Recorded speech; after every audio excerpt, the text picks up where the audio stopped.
की वैलेंसी होती है, नाइट्रोजन किस ब्लॉक का तत्व है, नाइट्रोजन को हम कैसे बनाएंगे, नाइट्रिफिकेशन क्या होता है, डीनाइट्रिफिकेशन क्या होता है, ये सारे पॉइंट्स हम लोगों ने उस दिन डिस्कस किए थे। प्यारे बच्चों, आज नाइट्रोजन का ही एक कंपाउंड और हम स्टार्ट कर रहे हैं जिसका नाम है उर्वरक। उर्वरक का मतलब होता है फर्टिलाइजर्स। उर्वरक या फर्टिलाइजर्स क्या होते हैं उसके बारे में पूरी डिटेल बताऊंगा आज। फर्टिलाइजर्स क्या होते हैं, फर्टिलाइजर्स कितने प्रकार के होते हैं, कौन सा फर्टिलाइजर्स आवश्यक है, कौन कहाँ बनता है, कैसे इसको बनाया जा सकता है, किस फर्टिलाइजर्स में क्या पाया जाता है, पौधों के लिए कौन कौन से फर्टिलाइजर्स आवश्यक होते हैं।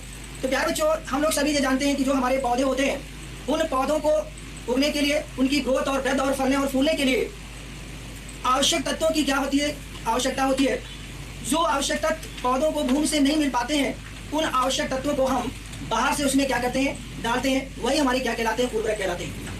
हमारे तत्वों के लिए जो भी पौधे होते हैं उन पौधों की ग्रोथ के लिए नाइट्रोजन, फास्फोरस, पोटेशियम, मैग्नीशियम, ये सभी तत्वों की क्या होती है, आवश्यकता होती है।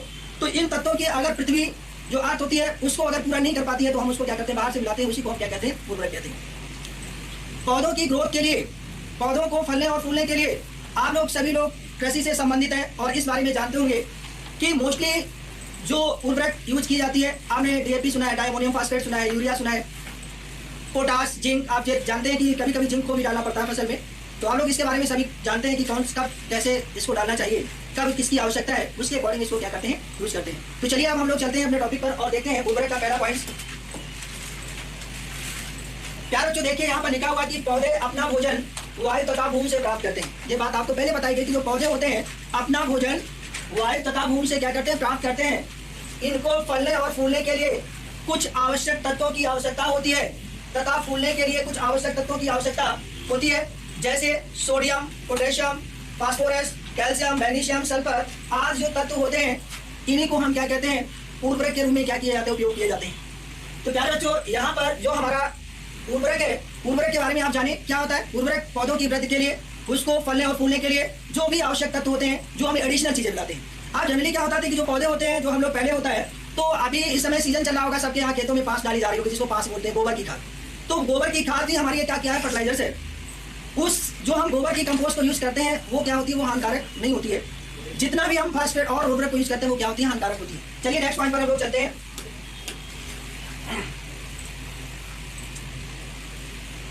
उर्वरक 3 प्रकार के होते हैं। उर्वरक कितने प्रकार के होते हैं, 3 प्रकार के होते हैं। अब देखिए कुछ उर्वरक क्या होते हैं, आप सिंपल सी बात जानिएगा कि जो हमारे जीव जंतु होते हैं उनको, जैसे हमने बताया जीव जंतुओं से जो मिलता है उसको, जैसे गोबर, वो जो खाद है जंतु खाद, इसको हम क्या बोलते हैं, जंतु खाद। जंतु खाद का मतलब होता है कि जंतु खाद, इसमें जीव जंतुओं से प्राप्त पदार्थ होते हैं जैसे गोबर। तो जो भी एलिमेंट्स, जो भी आपके जानवर होते हैं, वो उनका जो चाहे गाय हो चाहे भैंस हो, उन सबका जंतु उर्वरक या जंतु खाद के रूप में उसका क्या यूज करते हैं, गोबर को यूज करते हैं। प्यारे बच्चों, आपसे प्रश्न पूछा जा सकता है कि यहाँ पर जंतु उर्वरक क्या है, और जंतु उर्वरक में उसमें गोबर दिया होगा तो आप समझ जाएंगे उसमें यूरिया भी हो सकती है, डीएपी भी हो सकती है, अमोनियम सल्फेट भी हो सकता है। तो आपसे पूछा जाएगा जंतु उर्वरक क्या है, तो जंतु उर्वरक आप समझ जाएंगे कि अगर जैसे ही जंतु उर्वरक का बात किया जाए तो समझ जाएंगे आपका क्या है, ये गोबर है। सेकंड है हमारा वनस्पत खाद, जो पेड़ पौधों के सड़ने से बनती है। प्यारे बच्चों, यहाँ पर देखिए वनस्पत खाद का मतलब होता है कि जो भी पौधे होते हैं उन पौधों की पत्तियां जो वहां पर गिरती हैं और उस भूमि में गिरने के बाद वहां पर डिकम्पोज होती रहती हैं, वो सड़ती हैं, और उनके सड़ने से जो खाद बनती है उस खाद को हम वनस्पत खाद के नाम से जानते हैं। आपने देखा होगा एक झूम खेती की जाती है और उसमें क्या होता है, कई बार जैसे सनई किया जाता है, तो सनई क्या होता है, कुछ ढेंचा होता है, इनको क्या करते हैं, फसल को बोते हैं और बोने के बाद उसको उसी खेत में काट के क्या कर देते हैं, डाल देते हैं और उसमें पानी को क्या कर देते हैं, भर देते हैं। तो वो उसमें जो ढेंचा होता है, जो सनई होता है, वो उसमें डिकम्पोज होता रहता है, सड़ता रहता है। सड़ने के बाद वो हमारी किसके रूप में बन जाती है, वो हमारी बन जाती है वनस्पत खाद के रूप में बन जाती है। तो वो सभी की सभी हमारी वनस्पत खाद बनती है, जो पेड़ पौधों की पत्तियों के सड़ने से खाद प्राप्त होती है, उस खाद को हम बोलते हैं वनस्पत खाद। ओके, नेक्स्ट हमारी है कृत्रिम उर्वरक। प्यारे बच्चों, कृत्रिम उर्वरक क्या होती है, कृत्रिम उर्वरक का मतलब होता है विभिन्न रासायनिक यौगिक, जो कृत्रिम विधियों के द्वारा भिन्न भिन्न प्रकार के रासायनिक यौगिक प्राप्त किए जाते हैं, ऐसी खाद हमारी क्या कहलाती है, वो हमारी कहलाती है कृत्रिम उर्वरक कहलाती है। जैसे आप जानते हैं यूरिया होता है, यूरिया के अलावा डीएपी होता है, अमोनियम सल्फेट होता है, कैल्शियम साइनामाइड होता है, कैल्शियम फास्फाइड होता है। ये सभी की सभी खादें जो हमारी होती है, ये कौन सी कहलाती है, कृत्रिम उर्वरक कहलाती है। तो आपने ये जाना कि जो खाद होती है, जो उर्वरक होती है, वो कितने प्रकार की होती है। उर्वरक 3 प्रकार की होती है। पहली आपने जाना कौन सी होती है, तो पहली आपने जाना जंतु उर्वरक होती है, दूसरी आपने क्या जाना वनस्पत उर्वरक होती है, वनस्पत खाद होती है, तीसरी आपने जाना कृत्रिम उर्वरक या कृत्रिम खाद होती है। ठीक है, तो खाद कितने प्रकार की होती है ये बात आपको क्लियर हो गई होगी। आई हो, मुझे आशा है, पूर्ण विश्वास है कि ये बात आप लोगों को क्लियर हो गई होगी। चलते हैं हम लोग नेक्स्ट पॉइंट की तरफ, और नेक्स्ट पॉइंट हम लोग देखते हैं।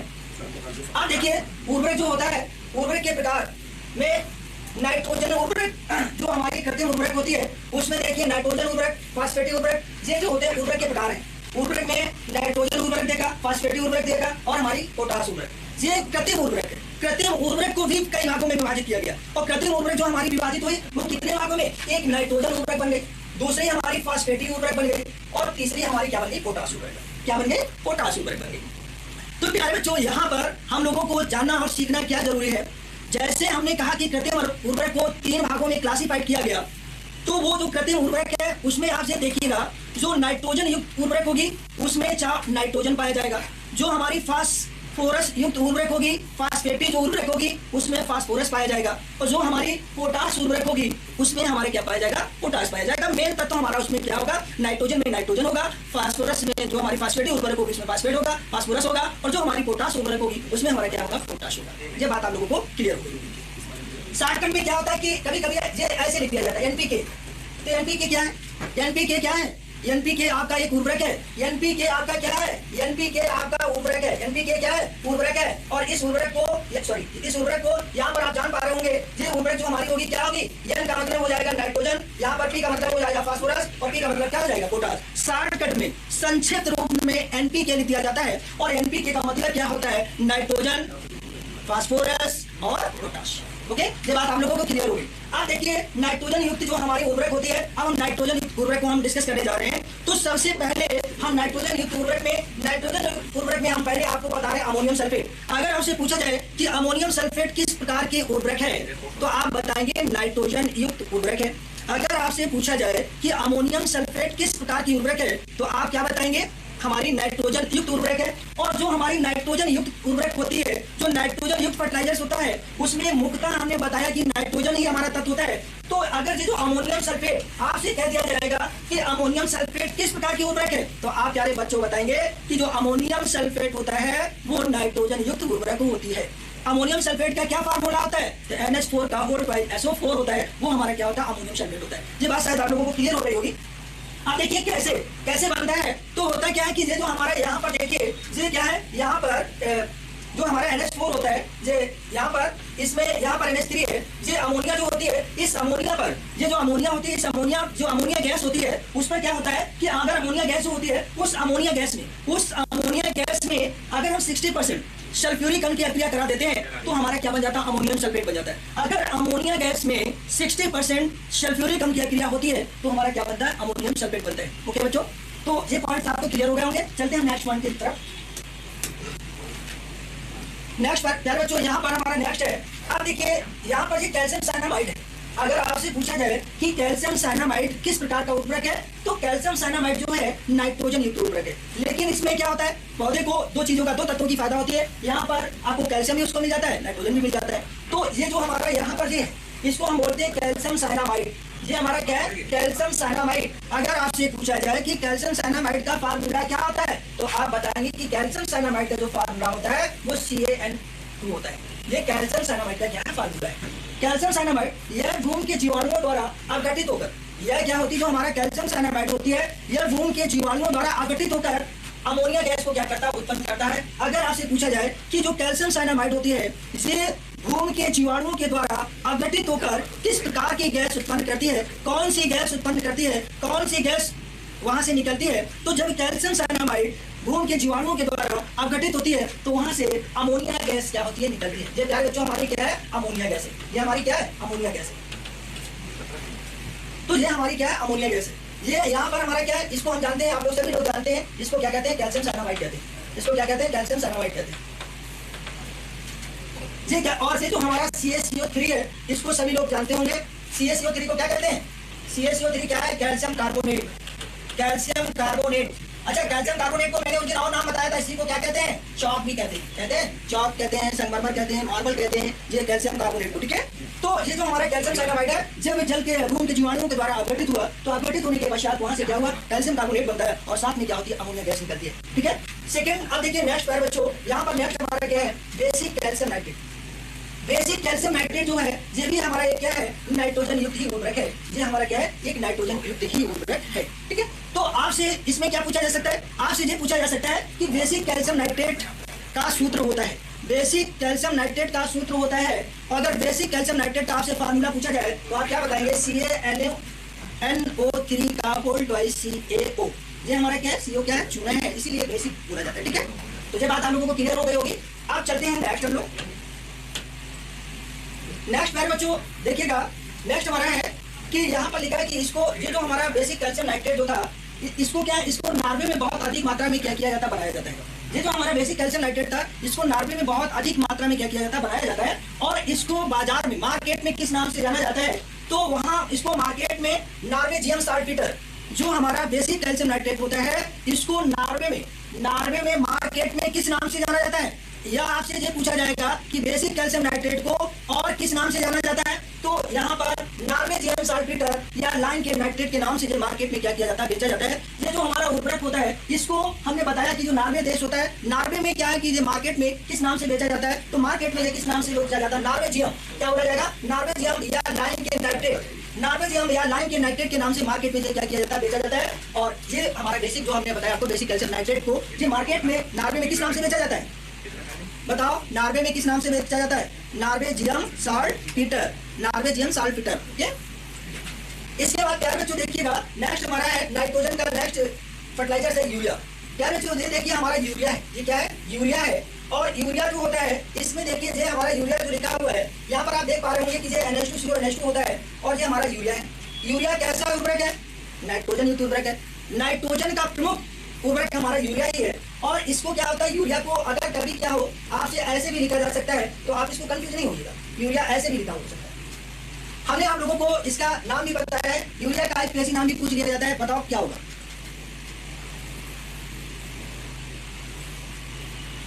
एथेनामाइड, प्रोपेनामाइड। 4 बार डेली जब ये आता तब मैं बताता।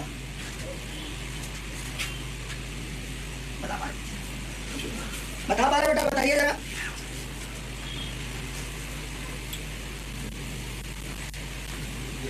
गलत, गलत है भाई, जल्दी से बताओ बेटा सभी लोग।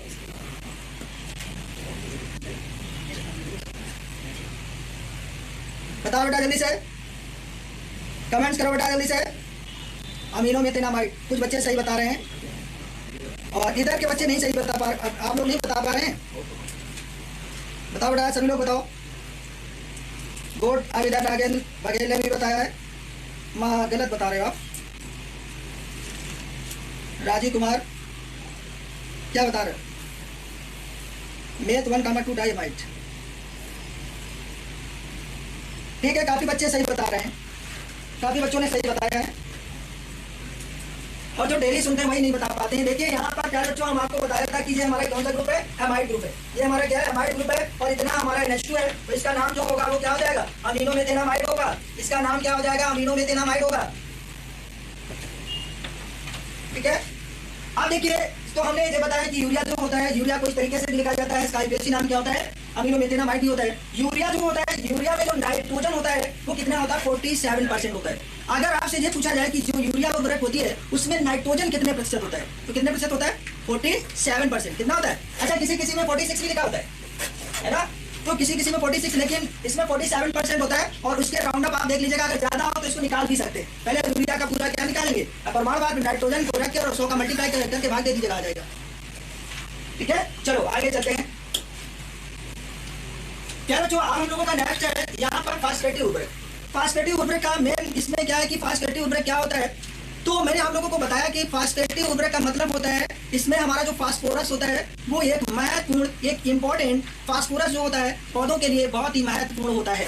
तो फास्फेटिव उर्वरक में एक आपका यहाँ पर लिखा हुआ कैल्शियम सुपर फास्फेट। अब आपसे पूछा जाएगा कि कैल्शियम सुपर फास्फेट किस प्रकार का उर्वरक है?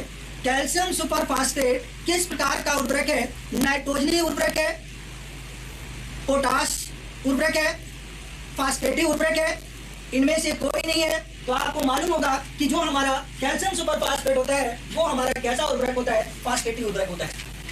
इस फास्फेट जो कैल्शियम सुपर फास्फेट होता है इसको सुपर फास्फेट आप लाइम के नाम से भी जानते हैं। ये जो हमारा कैल्शियम सुपर फास्फेट होता है इसको सुपर फास्फेट आप लाइम के भी नाम से जानते हैं। और आपसे बहुत जो पूछा गया है ये पूछा गया है कि कैल्शियम सुपर फास्फेट आप लाइम का सूत्र है, कैल्शियम सुपर फास्फेट आप लाइम का फार्मूला क्या है। तो कैल्शियम सुपर फास्फेट लाइम का फार्मूला आप देख पा रहे होंगे Ca और ब्रैकेट में आपका क्या है H2PO4 का होल ट्वाइस। ये हमारा क्या है कैल्शियम सुपर फास्फेट आप लाइम। प्यारे बच्चों यहाँ पर देखिए calcium super phosphate of lime जो होता है कैसे बनाया जा सकता है। कैल्शियम जो हमारा फास्फेट होता है इस कैल्शियम फास्फेट, अच्छा ये जो कैल्शियम फास्फेट होता है यहाँ पर आप देख पा रहे होंगे कि ये जो कैल्शियम फास्फेट है, कैल्शियम फास्फेट का मतलब प्यारे बच्चों होता है कि ये कैल्शियम फास्फेट हमारा क्या होता है, हम इसको कह सकते हैं, आपसे पूछा जाता है हड्डी की राख। हड्डी की राख, अगर हड्डी की राख का फार्मूला पूछा जाए कि हड्डी की राख का फार्मूला क्या होता है, हड्डी की राख अगर आपसे पूछा जाए कि हड्डी की राख का फार्मूला क्या होता है तो ये आपका होता है Ca3PO4 का होल ट्वाइस कैल्शियम फास्फेट। क्या होता है हड्डी की राख का फार्मूला क्या होता है Ca3PO4 का होल ट्वाइस कैल्शियम फास्फेट। ये हमारी हड्डी का राख होता है। और जब हड्डी की राख पर सल्फ्यूरिक अम्ल और जल के साथ क्रिया होती है तो हमारा बनता क्या है, बनता है calcium super phosphate of lime. तो यहाँ पर क्या होगा प्यारे बच्चों, कैल्शियम सुपर फास्फेट लाइम जो होगा यहाँ पर आपका बस आप पी कर लीजिएगा, H2PO4 का होल ट्वाइस जो होगा यही आपका क्या हो जाएगा, सुपर फास्फेट ऑफ लाइम हो जाएगा। यहाँ पर आपका CaH2PO4 का होल ट्वाइस ये आपका क्या हो जाएगा, आपका हो जाएगा calcium super phosphate of lime या और साथ साथ में कैल्शियम सल्फेट और वाटर बन रहा है। ठीक है, हड्डी की राख का फार्मूला पूछा जाए या बोन एस पूछा जाए तो बोन एस पूछा जाए या जब बोन एस पर या हड्डी की राख की प्रक्रिया सल्फ्यूरिक अम्ल के साथ होती है तो क्या बनता है, तो आप बताएंगे सुपर फास्फेट ऑफ लाइम बनता है। अगर हड्डी की राख पर जब सल्फ्यूरिक अम्ल की प्रक्रिया होती है तो क्या बनता है, तो आप बताएंगे calcium super phosphate of lime बनता है या सुपर फास्फेट ऑफ लाइम भी कहते हैं। ठीक है, तो प्यारे बच्चों ये हमारा कैसा उर्वरक था, फास्फेटी उर्वरक था। कैसा उर्वरक था, फास्फेटी उर्वरक था। क्लियर हुआ। अब हम लोग नेक्स्ट देखते हैं, नेक्स्ट हमारा फास्फेट धात्मल। फास्फेट धात्मल का मतलब होता है कि कुछ आपके फास्फेटी धात्मल होते हैं, जैसे यहाँ पर ये आपका लिखा हुआ है ये आपका कैल्शियम फास्फेट है, ये आपका क्या है कैल्शियम फास्फेट है। तो ये कैल्शियम फास्फेट जो है ये आपका क्या कहलाएगा, फास्फेट धात्मल कहलाएगा। इसी तरीके से कैल्शियम सिलिकेट, जो हमारा कैल्शियम सिलिकेट होता है वो भी हमारा क्या कहलाता है, फास्फेटी धात्मल कहलाता है। क्या कहलाता है, फास्फेटी धात्मल कहलाता है। ठीक है, तो यहाँ पर आप देख पा रहे होंगे कि जो फास्फेटी धात्मल जो होता है वो आपका कैल्शियम फास्फेट और कैल्शियम सिलिकेट। ठीक है, अब देखिए नेक्स्ट हमारा पॉइंट है पोटास उर्वरक।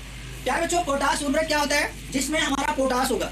अब मोस्टली स्टूडेंट्स क्या करते हैं कि अगर जैसे ही पोटास उर्वरक की बात की जाती है तुरंत वो फास्फेटी उर्वरक को लिख देते हैं, क्योंकि वो बड़ा कंफ्यूज रहते हैं। वो बड़ा कंफ्यूज रहते हैं कि जैसे ही हमने पोटास उर्वरक की बात कही तो वो तुरंत क्या करते हैं कि उठा लेते हैं किसको, वो उठाते हैं फास्फोरस वाले को।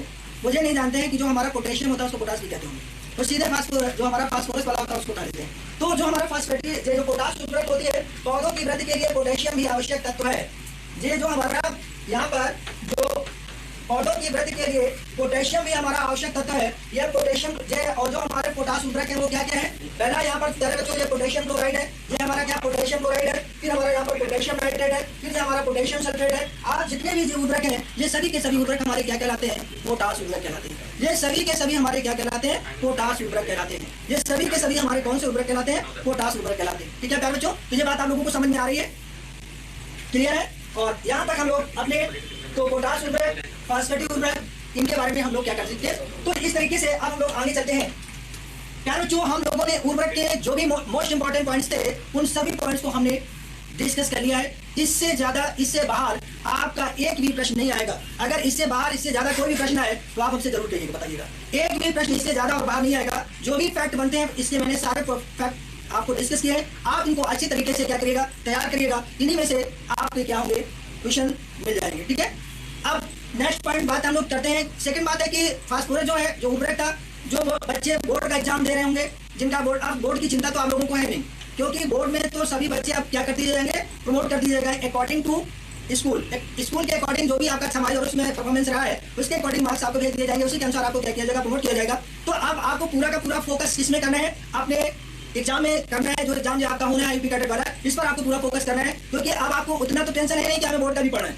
ठीक है, चले आप देखिए हम लोग नेक्स्ट टॉपिक पर आ गए हैं। नाइट्रोजन का ही नेक्स्ट कंपाउंड है, उसको भी हम थोड़ा सा आज इंट्रोडक्शन करेंगे, इसको इंट्रोड्यूस करेंगे, इसके बारे में कुछ मेन पॉइंट्स मैं डिस्कस करूंगा। और चलते हैं, देखिएगा यहाँ पर नाइट्रोजन का कंपाउंड जो हमने लिखा हुआ है NH3 लिखा है, और NH3 का मतलब होता है अमोनिया। प्यारे बच्चों, अमोनिया क्या होती है? अमोनिया से कितने लोग परिचित हैं? लगभग सभी लोग परिचित हैं। अमोनिया एक ऐसी गैस होती है, ऐसा कोई भी व्यक्ति नहीं होगा जो अमोनिया के टच में, अमोनिया के संपर्क में, अमोनिया को जो जानता नहीं है। सभी लोग जानते हैं, सभी लोगों ने उसको एहसास किया है, बट उसको सभी लोग क्या करते हैं, जानकर भी महसूस नहीं कर पाते हैं। आप लोगों से मोस्टली क्या होता है कि कभी कभी क्या होता है कि जब कहीं पर आप इंटरव्यू दे रहे होते हैं, अगर अमोनिया से टॉपिक आता है और अमोनिया आ गया तो आपसे वहां पर जरूर पूछ लिया जाता है कि अमोनिया को लैब के अलावा, प्रयोगशाला के अलावा और भी आप लोगों ने कहीं पर देखा है? तो अमोनिया गैस जो होती है, जितने भी अस्तबल होते हैं, जितने भी टॉयलेट होते हैं, जहाँ पर टॉयलेट बाथरूम होती है, वहां से क्या होती है, जो गैस निकलती है वो कौन सी गैस निकलती है? अमोनिया गैस निकलती है। अमोनिया का फार्मूला यहाँ पर देख पा रहे होंगे कि अमोनिया का जो फार्मूला है NH3 है। और अमोनिया को एक वैज्ञानिक थे, एक साइंटिस्ट थे जिनका नाम था प्रिस्टले। प्रिस्टले ने क्या कहा कि अमोनिया एक एल्कलाइन एयर है, क्षारीय हवा है। अमोनिया एक कैसी हवा है? एल्कलाइन एयर है या क्षारकीय हवा है। अच्छा, एक बात हमारे दिमाग में आप लोगों की आ रही होगी, प्रिस्टले ने ऐसा क्यों कहा? तो अभी हम आपको इसको प्रूव करेंगे कि अमोनिया क्यों एक क्षारकीय एयर है। अमोनिया की अगर जली विलयन में हम लिटमस पेपर कैसा ले जाए, ब्लू लिटमस पेपर ले जाएंगे तो कैसा हो जाएगा? लाल हो जाएगा। तो इसका मतलब है कि जो अमोनिया का जलीय विलयन होता है वो कैसा होगा? क्षारीय होगा। क्या जो नेक्स्ट पॉइंट है कि जो अमोनिया है, इस अमोनिया को क्षारकीय, यहाँ पर आप देख पा रहे हैं कि अमोनिया जो है इसका एल्कलाइन एयर है। पिछले का अमोनिया की अणु रचना, अमोनिया की अणु की रचना किस वैज्ञानिक ने दिया? तो उसका नाम आप लोग याद रखिएगा, उसका नाम है डेवी और बर्कले। पूछा जाता है कि अमोनिया की अणु की संरचना किसने दी? अमोनिया की अणु की संरचना के बारे में किसने बताया? तो अमोनिया की अणु की संरचना के बारे में किसने बताया? डेवी और बर्कले ने बताया। अब देखिए, अगर आपसे पूछा जाए कि यहाँ से जो भी प्रश्न बना है वो मैं सारे आपको डिस्कस करूंगा। अब अगर आपसे ये पूछा जाए कि अमोनिया की अगर रचना बताई किसने? डेवी और बर्कले ने, तो अमोनिया की रचना कैसी होती है, उसकी अणु संरचना कैसी होती है? तो अमोनिया की अणु संरचना कैसी होती है? प्रमेडीय होती है। अमोनिया की संरचना कैसी होती है? प्रमेडीय होती है या विकृत चतुष्फलकीय होती है। आप लोगों को ये बात याद रखनी है कि अमोनिया की जो संरचना होती है, अगर आपसे पूछा जाए कि अमोनिया की रचना कैसी होती है, अमोनिया का मॉलिक्यूलर स्ट्रक्चर कैसा होता है, तो आपको मालूम होना चाहिए कि अमोनिया का प्रमेडीय या विकृत चतुष्फलकीय होती है। अब प्यारे बच्चों, अगर आपसे ये भी प्रश्न पूछा जाए, अगर आपसे ये पूछा जाए कि जो अमोनिया होता है, अमोनिया में बंध कोण कितना पाया जाता है, बॉन्ड एंगल कितना पाया जाता है, अमोनिया में बंध कोण कितना होता है, तो अमोनिया में जो बॉन्ड एंगल होता है वो 107 डिग्री का होता है। अमोनिया में अगर आपसे पूछा जाए कि बॉन्ड एंगल कितना होता है, तो अमोनिया में बॉन्ड एंगल कितना होता है? 107 डिग्री सेल्सियस, 160 डिग्री होता है। कितना होता है? 160 डिग्री होता है। अगर ये भी प्रश्न पूछा जाए, अमोनिया से जो भी प्रश्न बना है वो सारे आपको बता रहा हूँ, ध्यान से सुनिएगा। अगर अमोनिया में ये पूछा गया कि अमोनिया में बॉन्ड एंगल कितना है, तो 160 डिग्री है। अगर ये पूछा जाए कि अमोनिया की अणु संरचना कैसी है, तो मैंने बताया आपको प्रमेडीय या विकृत चतुष्फलकीय होती है। अगर ये भी पूछा जाएगा तो ये पूछा जाएगा कि अमोनिया के अणु में किस प्रकार का संकरण पाया जाता है, तो अमोनिया में संकरण जो पाया जाता है वो कौन सा संकरण पाया जाता है? sp3 संकरण पाया जाता है। अमोनिया में किस प्रकार का संकरण पाया जाता है? तो अमोनिया के अणु में जो संकरण पाया जाता है वो कैसा पाया जाता है? sp3 संकरण पाया जाता है। कैसा संकरण पाया जाता है? sp3 संकरण पाया जाता है। यार जो देखिए, ये जो हमारा अमोनिया होता है, अमोनिया आप जान पा रहे होंगे कि अमोनिया जो है, इस अमोनिया में आप देख पा रहे हैं कि 3 हाइड्रोजन है। अमोनिया में कितने हाइड्रोजन है? 3 हाइड्रोजन है। और अगर 3 हाइड्रोजन है तो ये नाइट्रोजन जो होता है, नाइट्रोजन का एटॉमिक नंबर 7 होता है और इसके बाहरी कक्षा में 5 इलेक्ट्रॉन होते हैं। जब 5 इलेक्ट्रॉन होते हैं तो इस यहाँ पर 3 हाइड्रोजन जुड़े हुए हैं, 3 हाइड्रोजन जुड़े हुए हैं, और 3 हाइड्रोजन जब जुड़े हुए हैं तो हर एक हाइड्रोजन के पास 1 इलेक्ट्रॉन होता है। तो यहाँ पर नाइट्रोजन के 3 इलेक्ट्रॉन क्या कर चुके होंगे? शेयरिंग कर चुके होंगे। जब नाइट्रोजन के 3 इलेक्ट्रॉन शेयरिंग कर चुके होंगे तो नाइट्रोजन के पास कितना? 1 लोन पेयर बचेगा। कितना बचेगा? 1 लोन पेयर बचेगा। तो अगर आपसे पूछा जाए कि अमोनिया पर कितने लोन पेयर इलेक्ट्रॉन उपस्थित होते हैं, कितने एकाकी इलेक्ट्रॉन युग्म होते हैं, तो आपको देख पा रहे होंगे केवल 1 लोन पेयर उपस्थित होता है। अगर आपसे पूछा जाए कि अमोनिया क्षार है कि नहीं है, तो अमोनिया जो है प्यारे बच्चों, लुईस के अनुसार, अमोनिया लुईस के अनुसार, लुईस एक साइंटिस्ट है, एक लुईस आपके क्या है? साइंटिस्ट है। इनके अनुसार अमोनिया क्या है? एक क्षार है। क्यों अमोनिया एक क्षार है? क्योंकि लुईस ने बताया था जो इलेक्ट्रॉन पेयर, जो इलेक्ट्रॉन युग्म दाता होते हैं वो हमारे क्या होते हैं? क्षार होते हैं, और जो इलेक्ट्रॉन युग्म ग्राही होते हैं वो हमारे क्या होते हैं? अम्ल होते हैं। ठीक है, तो अमोनिया यहाँ पर क्या हो जाएगा? लुईस के अनुसार अमोनिया क्या हो जाएगी? क्षार हो जाएगी। इसीलिए जो हमारे प्रिस्टले थे, प्रिस्टले जी ने इसीलिए इसको एल्कलाइन एयर कहा। ठीक है, क्लियर हो गया जी? चलते हैं आगे। प्यारे बच्चों, आप देखिएगा यहाँ पर अगर आपसे पूछा जाए कि जब नौशादर को, आपसे कहा जाएगा कि जब नौशादर को बुझे हुए चूने के साथ, जब नौशादर को बुझे हुए चूने के साथ गर्म करते हैं, जब नौशादर को बुझे हुए चूने के साथ गर्म करते हैं तो क्या प्राप्त होता है? अब बात आती है कि नौशादर, तो यहाँ पर देखिए जो हमारा NH4 होता है, NH4Cl लिखा हुआ है, इसको नौशादर भी कहते हैं। इसको क्या कहते हैं? नौशादर भी कहते हैं। और अगर इसका रासायनिक नाम होता है तो वो क्या होता है? अमोनियम क्लोराइड भी होता है। इसको अमोनियम क्लोराइड भी कहते हैं। अब देखिए ये जो हमारा है NH4Cl है, इसको चाहे हम अमोनियम क्लोराइड कहें चाहे नौसागर कहें। ये जो आप यहाँ पर देख पा रहे होंगे बुझा हुआ चूना, ये जो कैल्शियम हाइड्रोक्साइड है इसको हम बुझा हुआ चूना कहते हैं। कैल्शियम हाइड्रोक्साइड को क्या कहते हैं? कैल्शियम हाइड्रोक्साइड को हम बुझा हुआ चूना कहते हैं। यार इसी कैल्शियम हाइड्रोक्साइड को एक और नाम से जाना जाता है, इसको स्लैग लाइन भी कहते हैं। क्या कहते हैं? Slag line. अगर आपसे कहा जाए कि स्लैग लाइन के साथ घुमा दिया जाए, बात यही थी लेकिन वो घुमा देगा। तो स्लैग लाइन के साथ जब नौशादर को स्लैग लाइन के साथ गर्म करते हैं तो कौन सी गैस प्राप्त होती है? जब अमोनियम क्लोराइड को बुझे हुए चूने के साथ गर्म करते हैं तो कौन सी गैस प्राप्त होती है? तो प्यारे बच्चों यहाँ पर आप देख पा रहे होंगे कि जब हमने इस अमोनियम क्लोराइड को बुझे हुए चूने के साथ गर्म किया तो कैल्शियम क्लोराइड बनता है, वाटर बनता है, और यहाँ पर गैस आपकी निकलती है। वो गैस कौन सी है? अमोनिया है। कौन सी गैस है? अमोनिया गैस है। तो प्यारे बच्चों यहाँ पर जब हमने नौशादर को कैल्शियम हाइड्रोक्साइड के साथ गर्म किया तो गर्म करने पर हमारा क्या बनता है? अमोनिया गैस निकलती है। कौन गैस निकलती है? अमोनिया गैस निकलती है। अगर आपसे कहा जाए कि जब नौशादर को या अमोनियम क्लोराइड को बुझे हुए चूने के साथ या स्लैग लाइन के साथ गर्म करते हैं तो किस प्रकार की गैस उत्पन्न होती है? तो अमोनिया गैस उत्पन्न होती है। ओके, चलिए हम नेक्स्ट पॉइंट नंबर है और नेक्स्ट और लास्ट पॉइंट आज है मैग्नीशियम नाइट्रेट। आप देखिए प्यारे बच्चों यहाँ पर मैग्नीशियम नाइट्रेट, जब मैग्नीशियम नाइट्राइड को जल के साथ गर्म करते हैं, जब मैग्नीशियम नाइट्राइड को जल के साथ गर्म करते हैं तो क्या प्राप्त होता है? जब मैग्नीशियम नाइट्राइड को जल के साथ गर्म करते हैं तो क्या प्राप्त होता है? तो मैग्नीशियम हाइड्रोक्साइड और अमोनिया गैस प्राप्त होता है। जब मैग्नीशियम नाइट्राइड को जल के साथ गर्म करते हैं तो क्या प्राप्त होता है? तो आपका मैग्नीशियम हाइड्रोक्साइड और अमोनिया गैस प्राप्त होती है। तो प्यारे बच्चों देखिए ये आपका मैग्नीशियम नाइट्राइड है, ये आपका क्या है? ये आपका यहाँ पर जो है ये आपका मैग्नीशियम, ये आपका मैग्नीशियम नाइट्राइड है, नाइट्राइड है। और जब जल के साथ इसकी क्रिया हुई, ये हमारा वाटर है, इस वाटर के साथ जब इसकी क्रिया होती है तो ये हमारा बनता है मैग्नीशियम हाइड्रोक्साइड। ये क्या बनता है प्यारे बच्चों? ये हमारा बनता है मैग्नीशियम हाइड्रोक्साइड। और यहाँ पर आपका बनेगा ये आपका क्या बनेगा? Ammonia gas. ये आपकी क्या है? Ammonia gas. तो प्यारे बच्चों आप देख पा रहे होंगे कि जब मैग्नीशियम नाइट्राइड को जल के साथ क्रिया कराते हैं तो क्या बनता है? Magnesium nitride. जब क्रिया जल के साथ होती है तो क्या बनता है? मैग्नीशियम हाइड्रोक्साइड बनता है और आपका क्या बनता है? Ammonia gas. ठीक है, तो यहाँ पर आप देखिए हम इसे रिलेटेड एक दो प्रश्न करते हैं और फिर हम क्लास को एंड करते हैं। चलिए एक दो प्रश्न कर देते हैं।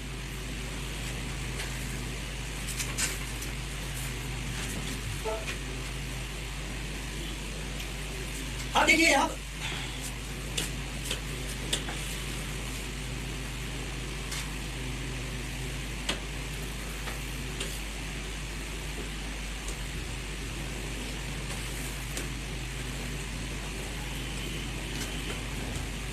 चलिए देखते हैं।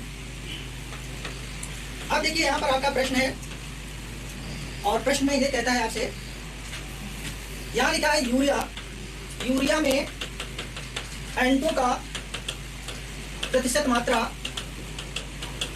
होती है। अब क्या बच्चों यहाँ पर आपका पहला ऑप्शन देखिए, यहाँ पर लिखा हुआ है, यहाँ पर पहला ऑप्शन है 40%, दूसरा ऑप्शन है यहाँ पर 45%, तीसरा ऑप्शन है यहाँ पर 60% और फिर ऑप्शन है यहाँ पर 47%। बताओ बेटा कौन सा ऑप्शन सही होगा?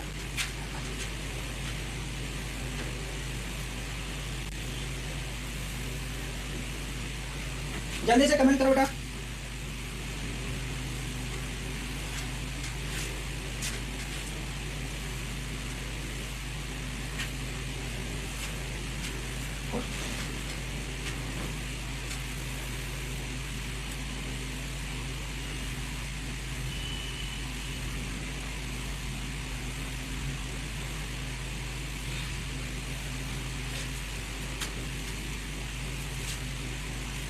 हाँ लगभग सभी बच्चे सही आंसर दे रहे हैं। Very good.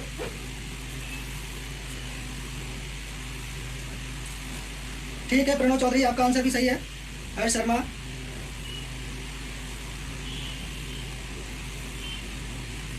अनुपम कुमार, ठीक है बेटा। चलिए नेक्स्ट प्रश्न मैं फिर देख रहा हूँ।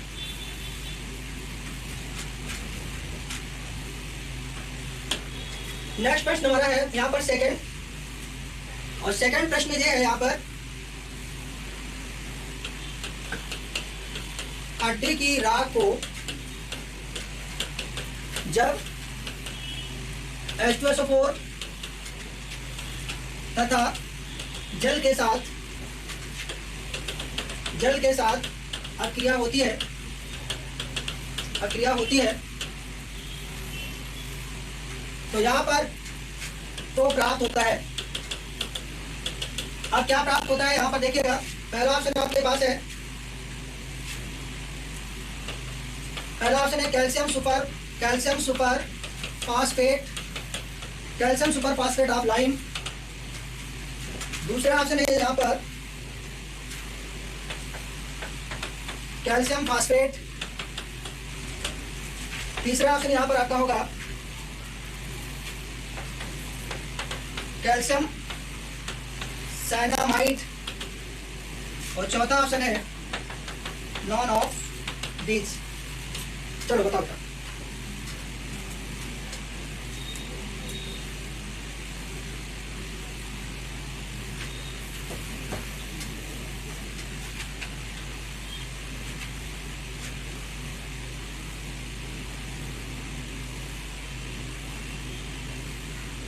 बी आपका नहीं होगा। मनोज कुमार आपका आंसर गलत है। अजय कुमार आपका भी गलत है। अजय कुमार आपका आंसर गलत है। यहाँ पर ऑप्शन आपका पहला सही होगा, फर्स्ट ऑप्शन सही होगा, calcium super phosphate of lime. ठीक है, चलिए प्रश्न और कराते हैं। प्रश्न आपका यहाँ पर है, अमोनिया में बंध कोण होता है। और पहला है ऑप्शन यहाँ पर 105 डिग्री, दूसरा ऑप्शन है 106 डिग्री, तीसरा ऑप्शन है 160 डिग्री और चौथा ऑप्शन है 108 डिग्री। जल्दी से बताओ, बताओ कौन सा ऑप्शन सही होगा।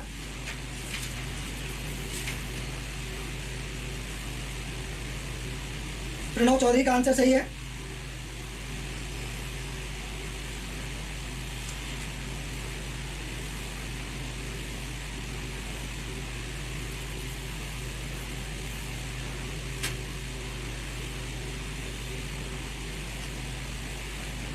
चलिए ठीक है, मोस्टली बच्चे सभी सही दे रहे हैं। कुछ ही बच्चे ऑप्शन इसमें आपका तीसरा सही होगा, सी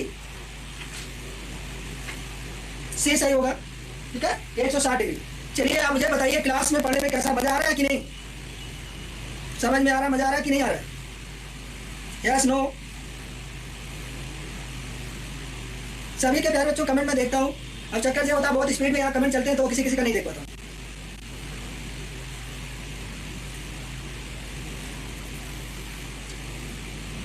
वेरी गुड।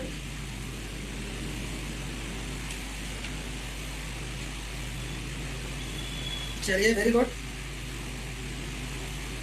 केशव हरदोई, सभी को क्लियर है, nice, very good, okay, super class, very good.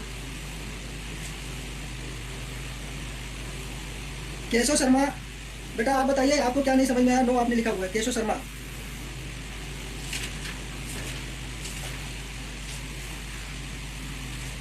All the best, nice, ठीक है प्यारे बच्चों। केशव शर्मा आप बताइएगा अपनी समस्या क्या है, स्पेशल आप बताइए। ठीक है, आज की क्लास में मैं यहीं पर एंड करता हूँ, नेक्स्ट क्लास में फिर मिलूंगा, इसी टॉपिक को आगे कंटिन्यू करूंगा।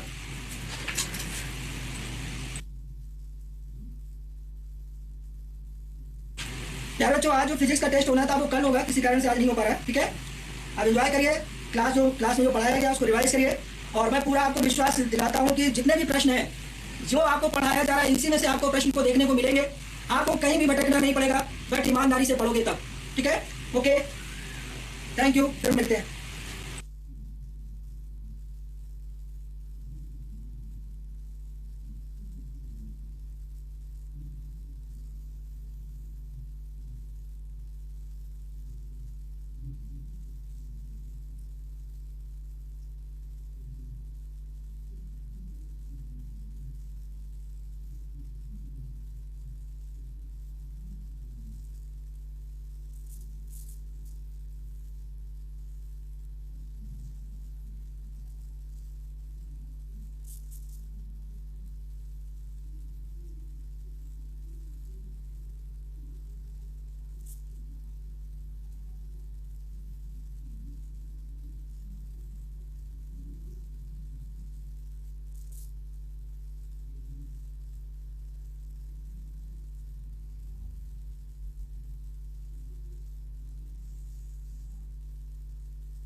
Good afternoon to all of you. स्वागत है आप सभी का उत्तर प्रदेश के नंबर 1 कोचिंग संस्थान तिवारी एग्रीकल्चर एकेडमी के डिजिटल क्लासरूम में। सारे बच्चे जल्दी से लाइव आ जाएं।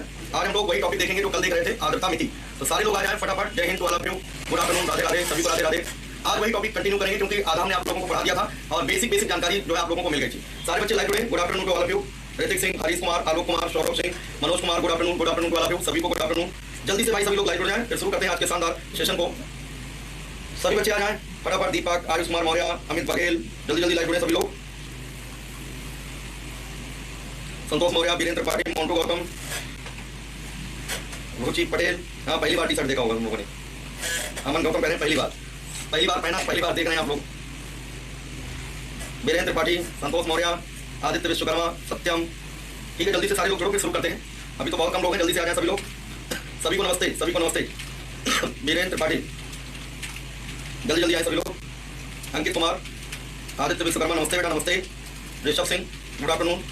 सारे लोग जुड़ते जाएं और कॉपी और पेन लेकर के ही बैठा करें, ठीक है। मोहित साहू, रत्नेश चौहान, प्रीति सिंह, अंकित सिंह पटेल, शिवम सिंह, राहुल पाल, गुड आफ्टरनून। राहुल पाल, उत्तराखंड, दिशा गुप्ता, गुड आफ्टरनून। स्वागत है सभी का, सभी बच्चों का हार्दिक स्वागत है। जल्दी से लाइव जुड़े सभी लोग। तो कल हमने आप लोगों को बताया था तो वायु में जलवाष्प होती है और उसका हमने प्रैक्टिकली सारी चीजें बता दिया था और निरपेक्ष आर्द्रता के बारे में बताया था। एब्सोल्यूट ह्यूमिडिटी क्या होती है और जो है आर्द्रता मापी क्या होता है वो भी हमने आपको बताया था। और इसी तरीके से आपेक्षिक आर्द्रता भी हमने बताया था। बेसिकली यूपी कैडेट में आ चुका है। आपेक्षिक आर्द्रता को व्यक्त करते हैं प्रतिशत में और आपेक्षिक आर्द्रता का ना कोई मात्रक होता है ना कोई विमा होती है। ये सारी चीजें आप लोगों ने देखा था। वो शांत हमने सबसे पहले बताया था और आज जो हम लोग उसी चीज को जो हमने पहले बता दिया था वो शांत यानी ओस के बारे में बताया था, वही चीज फिर से एक बार रिवाइज करेंगे। ओस क्या है ये हम लोगों को जानना है। कल हम लोगों ने वो शांत को जान लिया था, तो चलिए देखते हैं, ठीक है। पहली स्लाइड आप लोग ध्यानपूर्वक पढ़ें। सबसे पहले स्लाइड को पढ़िएगा क्योंकि एक एक बिंदु को अच्छे से क्लियर करना आप लोगों सारे पॉइंट्स को क्लियर करते चलना है। देखिए पहली स्लाइड सारे लोग देखिए। देखो यहाँ पर एक कहानी थी, यही बच्चा मैंने कल बताया था। ओस अंक, अगर आप लोगों को याद हो, कल वाली बात अगर याद हो, ओस अंक हमने कहा था। ओस प्लस अंक याद है सबको। ओस प्लस अंक, अंक का मतलब होता है ताप, अंक का मतलब वैसे ताप होता है। जिस ताप पर ओस पड़ती है उस ताप को ओसांक कहते हैं। उसे ड्यू पॉइंट कहा जाता है, ये सभी को पता होगा। जिस ताप पर ओस पड़ती है उसी ताप को क्या बोलते हैं, ओसांक कहते हैं। जैसे गलनांक था तो कोई भी ठोस पदार्थ जिस ताप पर पिघलना शुरू कर देता है, पिघलता है, वो गलनांक होता है। और द्रव जो है जिस ताप पर, ऐसे सिंपली आप लोग समझ जाइए नाम से, गलनांक, गलन प्लस अंक, तभी ये ओसांक समझोगे। गलन प्लस अंक, गलनांक हो जाएगा। अंक का मतलब तापमान, गलन का तापमान होगा। ऐसे बच्चों क्वथन का अंक होता है, कल बता दिया था बहुत अच्छे तरीके से। क्वथन का अंक, अंक का मतलब ताप होता है, ठीक है। तो जिस ताप पर जो है एक वैल्यू होगी जिस पर जो है कोई भी द्रव बॉइल करता है, ठीक है, उसे क्वथनांक कहते हैं, ठीक है। ये क्वथनांक होता है। क्वथनांक पर क्या होता है, द्रव का जो वाष्प ताप होता है, वेपर प्रेशर, वो वायुमंडलीय दाब के बराबर हो जाता है, एटमॉस्फेरिक प्रेशर के बराबर हो जाता है। उस समय द्रव जो है बॉइल करना शुरू कर देता है, ठीक है। ये सारी चीजें हम लोगों ने पढ़ लिया है। अब यहाँ पर देखिए ओस के बारे में समझना कि ओस होती क्या है, ओस नाम की चीज क्या है, ओस पढ़ना, ठीक है। आप लोगों ने सर्दियों में देखा होगा जब हल्की हल्की सर्दी पड़ती है, शुरू होती है, तो जब आप खेत में जाते हैं तो घास पर, ठीक है, मेड़ से होकर के आप जाते हो अपने खेत में, तो घास पर आप देखते हो कि जो है पानी की बूंदे रहती है, मतलब पूरा द्रवीभूत रहता है। वो जो पत्तियां होती हैं, जो पेड़ पौधे होते हैं, उन पर जो है क्या होता है, उन पे सब पे पानी रहता है। या जब किसी बगीचे में आप जाते हो, बगीचे से होकर गुजरते हो, तो जो है पेड़ पौधों से जो पेड़ होते हैं वहां से पानी एक एक बूंद गिरते हुए नजर आते हैं, वो सब ओस पड़ी होती है। वो ओस की बूंदें होती हैं। किसकी बूंदें होती हैं, ओस की। कल आपने बताया था कि जब जो है वायु का तापमान कम होता है, जब वायु का तापमान घटता है, तो वायु में जो जलवाष्प है, जो वायु में जलवाष्प है बच्चों, वो जलवाष्प उतने ही आयतन में वायु को संतृप्त कर देती है। और जब संतृप्त हो जाती है तो पूरी वायु भीग जाती है। और जब भीग जाती है तो उसी गीलापन का नाम क्या है, उसी को कहते हैं ओस। उसी को क्या बोलते हैं, उसी को ओस कहते हैं। केपी मौर्य, स्वागत है, ठीक है। तो यहाँ पर देखिए अधिकतर जाड़े के दिनों में प्रातःकाल, ध्यान दें, ये सभी लोगों ने जो है ऑब्जर्व किया है, देखा भी इस तरीके से। अधिकतर जाड़े के दिनों में प्रातःकाल पत्तियों तथा घास पर जो छोटी छोटी पानी की बूंदें दिखाई देती हैं वह ओस होती है। और ये क्यों ऐसा होता है, ये हमने कल ही बता दिया था कि जो है जब तापमान घटेगा, जब टेम्परेचर घटेगा, तो वायु में जो जल की वाष्प है वो संघनित हो जाती है, कंडेंस हो जाती है। वायु गैसीय अवस्था में है, जब तापमान घटेगा तो संघनन जो है हो जाएगा, गैस जो है द्रव में परिवर्तित हो जाएगी जल में। तो संघनन होने की वजह से ऐसा होता है, संघनन होने की, जलवाष्प का संघनन हो जाता है। ओस जो बनती है ये किसकी वजह से, संघनन, जलवाष्प के संघनन से। जलवाष्प, वायु में जलवाष्प है, पता है सबको, जलवाष्प के कंडेंसेशन से, जलवाष्प के संघनन से बच्चों क्या होता है, ओस पड़ती है, ठीक है। और दिन में ओस नहीं दिखाई पड़ती है क्योंकि दिन में क्या होता है, तापमान ज्यादा हो जाता है। और जब तापमान ज्यादा होता है तो उस समय जो है जो भी ओस सुबह पड़ी रहती है वो सब वेपराइज होकर के वाटर वेपर के रूप में फिर वो वायु में जाकर के मिक्सअप हो जाती है, फिर वो जलवाष्प के रूप में हो जाती है। फिर ऐसे जब तापमान घटता है तो वो जलवाष्प जो है क्या होती है, संघनित होकर के उतने ही आयतन में वायु को क्या करती है, संतृप्त कर देती है। तो जब जलवाष्प वायु को संतृप्त करेगी तो उस समय भिगो देगी, संतृप्त का मतलब भिगोना, तो उस समय जो है जलवाष्प जब वायु को भिगोएगी तो उसी जो भीगापन होगा, वायु जो भीग जाएगी, ठीक है, तो वही पेड़ पौधों, पत्तियों, घास फूस सब पे आके बूंद के पानी के रूप में रहेगी, उसे ही कहते हैं ओस। उसे क्या बोलते हैं, ओस कहते हैं, ठीक है। तो दिन में जब वायु का ताप अधिक होता है तो उसमें उपस्थित वाष्प की मात्रा असंतृप्त हो जाती है। असंतृप्त का क्या मतलब है? देखो, जब संतृप्त होगी तभी ओस पड़ेगी। असंतृप्त का मतलब और मतलब उतने आयतन में वायु को संतृप्त करने के लिए और जलवाष्प की आवश्यकता होगी, इसका मतलब और जरूरत होगी, और उतना है नहीं, इसलिए जब तापमान ज्यादा होगा तो उस समय ओस नहीं पड़ेगी। जब तापमान घटता है तो किसी दिए गए आयतन में जो जलवाष्प है उतने ही आयतन में वायु को संतृप्त कर देती है, और जिस ताप पर ऐसा करती है उसे हमने कल बताया था ओसांक कहते हैं। उसे क्या बोलते हैं? ओसांक कहते हैं। दिन में जब वायु का ताप अधिक होता है तो उससे उसमें उपस्थित जलवाष्प की मात्रा असंतृप्त होती है, परंतु रात में वायु का ताप ओसांक से कम हो जाने से देखो ओसांक पर क्या होता है? ओसांक एक ऐसा ताप होता है जिस पर दिए गए आयतन में वायु, दिए गए आयतन की वायु उसी आयतन के जलवाष्प से संघनित हो जाती है, या आप कह सकते हैं संतृप्त हो जाती है।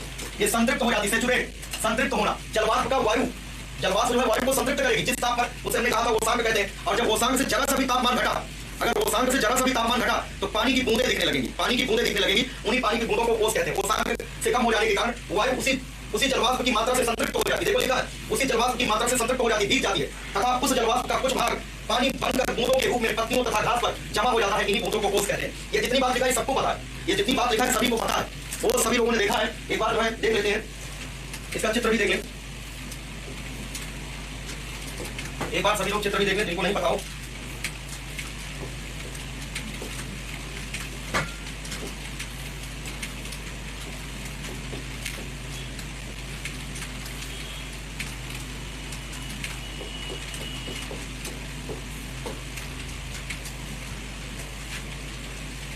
ये देखिए,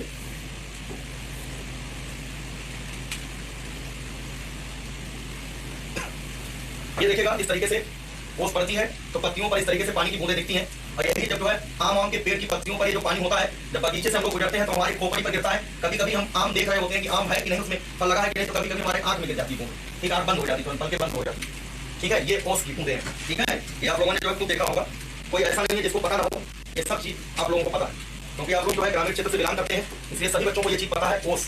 ठीक है, ये ओस की बूंदें हैं बच्चों, है ना, ये ओस की बूंदें। ये चित्र देख लो, जिनको नहीं पता है तो देखो। क्लियर है सभी को? चित्र दिख रहा होगा।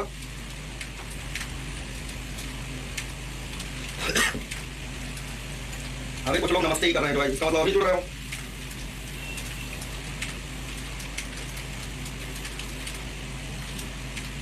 रुचि पटेल कह रहे हैं सर आपने सब ऑब्जर्व किया। अरे हम तो जो है गांव से ही बिलोंग करते हैं ना, तो हम तो खेत में भी जाते थे, तो मेड़ से होकर जाते थे, तो कभी कभी चप्पल नहीं रहता तो बिना चप्पल के जाते थे, तो पूरा पैर जो है भीग जाता था और ऐसा लगता था कि पूरा पैर हम धोए हुए हैं। ठीक है, इतनी ओस पड़ती थी, समझिए बात नहीं। कभी कभी बिना चप्पल के चले जाते थे सुबह सुबह। ठीक है, और अक्सर जो है सुबह सुबह तो लोग जाते ही हैं खेत में। ठीक है, तो सुबह सुबह तो जाना ही पड़ता था, तो जो है पूरा भीग जाता था। तो हमें ओस हमने पूरा देखा है। ठीक है, उम्मीद करते हैं कि आप सभी ने देखा होगा, क्योंकि सब लोग कृषि के विद्यार्थी हैं, सबको पता है। ठीक है, कोई दिक्कत किसी को? ये ओस है, ओस की बूंदें।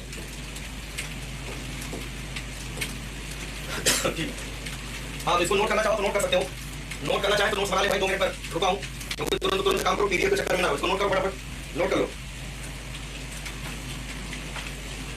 ठीक है, इसको जो है सारे लोग नोट कर ले। अभिषेक कुमार गुप्ता कह रहे हैं सर आप भी गांव से हैं क्या? जो है गांव से नहीं है, सब कोई गांव से होता है ना? चलिए, वेरी गुड, इसको नोट करो जल्दी से, सारे लोग नोट कर ले।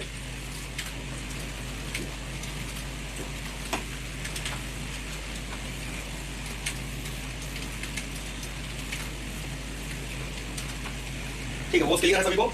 चलो आगे बढ़ते हैं, नेक्स्ट स्लाइड देखते हैं। ठीक है, नोट हो गया। अब देखिए यहाँ पर ये एग्जाम में आपके आ सकता है, वो तो हमने समझाने के लिए बता दिया था कि ओस होता क्या है। बाकी ये एग्जाम में आ सकता है, ओस पढ़ने के लिए किन किन बातों का होना जरूरी है, शर्तें, किन परिस्थितियों में ओस पड़ेगी, ये जानना जरूरी है। ओस कब पड़ेगी, कैसे पता चलेगा कि ओस पड़ने वाली है। ठीक है, तो देखो यहाँ पर ये इंपॉर्टेंट है, इसको हेडिंग डाल लीजिए आप लोग, ओस पढ़ने के लिए निम्नलिखित बातों का होना आवश्यक है। इसका मतलब नेसेसरी कंडीशन, ये जो है आवश्यक शर्तें हैं। जैसे हमने आप लोगों को बताया था कि जब हम पेपर डिस्कस कर रहे थे आप लोगों का, तो यूपी कैडेट साइड 9 या 10 हमने बताया था, उसमें पूर्ण आंतरिक परावर्तन के लिए शर्तें, कंडीशंस पार्ट DIR। तो हमने 2 शर्तें बताया था, प्रकाश को सघन माध्यम से विरल माध्यम में जाना चाहिए। दूसरी शर्त बताया था कि सघन माध्यम में आपतन कोण का मान क्रांतिक कोण से बड़ा होना चाहिए। ठीक है, ऐसे ही यहाँ पर जो है किन परिस्थितियों में जो है ओस पड़ेगी, ओस पढ़ने के लिए शर्तें कौन कौन सी हैं, ठीक है, वो चीज आप लोगों को जानना है। ये हेडिंग डाल लीजिए। अभिषेक कुमार गुप्ता, बेटा जिसने गाँव नहीं देखा तो फिजिक्स का टीचर भी नहीं बन सकता। जिसने गांव नहीं देखा है वो फिजिक्स का टीचर भी नहीं बन सकता।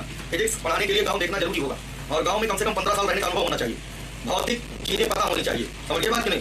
फिजिक्स पढ़ाने के लिए गांव में रहना बहुत जरूरी है। हाँ, वो कोर्स पढ़ने के लिए जो है कौन कौन सी बातें जरूरी है? पहला पॉइंट है बच्चों, आकाश का स्वच्छ होना। आकाश बिल्कुल साफ होना चाहिए, तभी ओस पड़ेगी। देखो ओस पड़ने के लिए आकाश स्वच्छ होना चाहिए। स्वच्छ होने का क्या मतलब? बादल नहीं होने चाहिए, ठीक है।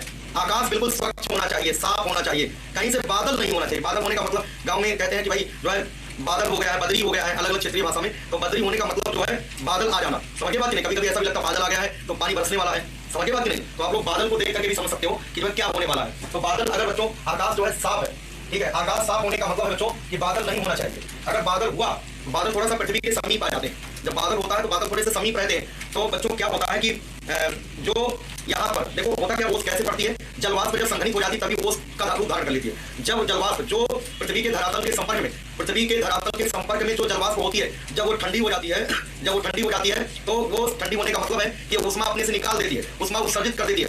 अगर बच्चों किसी को उष्मा देते हो तो गर्म हो जाता है, उसका ताप बढ़ता है। उष्मा देने से ताप बढ़ता है, उष्मा लेने से ताप घटता है। तो बच्चों अगर जो पृथ्वी के सतह के करीब जो जलवाष्प है अगर वो ठंडी होगी, वही जो है घास, पेड़ पौधे, पेड़ पत्तियों पर जो क्या होगा, वो ओस का रूप धारण कर लेगी, मतलब वो जल की बूंद के रूप में बदल जाएगी। तो अगर ऐसा तभी होगा जब आकाश बिल्कुल स्वच्छ हो। स्वच्छ होने का मतलब है बड़ी आसानी से पृथ्वी के सतह से जो है उष्मा का विकिरण होकर के उष्मा जो है उत्सर्जित होकर के आकाश की ओर चली जाए। बड़ी आसानी से जो है जो उष्मा है, ठीक है, उष्मा देखो जब जलवाष्प है, जब वो उष्मा रिलीज करेगी, जब उससे उष्मा निकाल करके कहीं पहुंचा देगी तो ठंडी हो जाएगी। तो वहां से उष्मा बड़ी आसानी से पहुंच जाए। तो आकाश स्वच्छ होना चाहिए। अगर स्वच्छ ना होता, बादल होता, तो वही उष्मा जो है बादल से टकरा करके लौटेगी।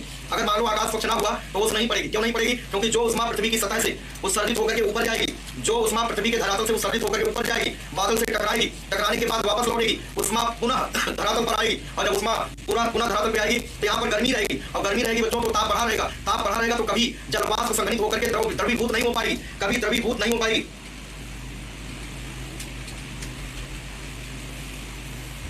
ठीक है, समझ में आ गया ना? अगर जो है ध्यान देना, अगर मान लो आकाश स्वच्छ ना हुआ, मान लो आकाश बादल है, अगर बादल है तो वाष्प जलवाष्प कैसे संघनित होगी? ठंडा होने से। अब जैसे वहां ठंडा कैसे होगी? जब जलवाष्प जो पृथ्वी के धरातल के संपर्क में जलवाष्प है, वो जलवाष्प से उष्मा निकल करके ऊपर चली जाए। अब ऊपर चली जाए, अगर मान लो बादल हुआ तो टकरा करके वापस उष्मा फिर आ जाएगी। जब उष्मा आ जाएगी तो गर्म रहेगा वातावरण, और जब गर्म रहेगा तो पृथ्वी के सतह पर भी पूरी गर्मी रहेगी। गर्मी रहेगी तो कभी द्रवीभूत हो नहीं पाएगी जलवाष्प, इसलिए ओस पड़ेगी नहीं। ओस पड़ने के लिए आकाश का स्वच्छ होना जरूरी है। ठीक है, ध्यान देना, यहाँ पर आकाश का स्वच्छ होना जरूरी है। और पृथ्वी के धरातल पर अच्छे विकिरण पदार्थ होने चाहिए। पृथ्वी के धरातल पर ऐसे पदार्थ होने चाहिए जो बहुत जल्दी से उष्मा का उत्सर्जन कर दे, जो बहुत जल्दी उष्मा का उत्सर्जन कर दे। तो पृथ्वी के धरातल पर अच्छे उत्सर्जक होने चाहिए। अच्छे उत्सर्जक हम लोग जैसे रेगिस्तान में जो है बालू बहुत जल्दी गर्म हो जाती है, बहुत जल्दी ठंडी भी हो जाती है। वो अच्छा अवशोषक है बालू और अच्छा उत्सर्जक भी है। तो बालू क्या होती है, बड़ी जल्दी से ठंडी भी हो जाती है। तो ऐसे पदार्थ पृथ्वी के धरातल पर होने चाहिए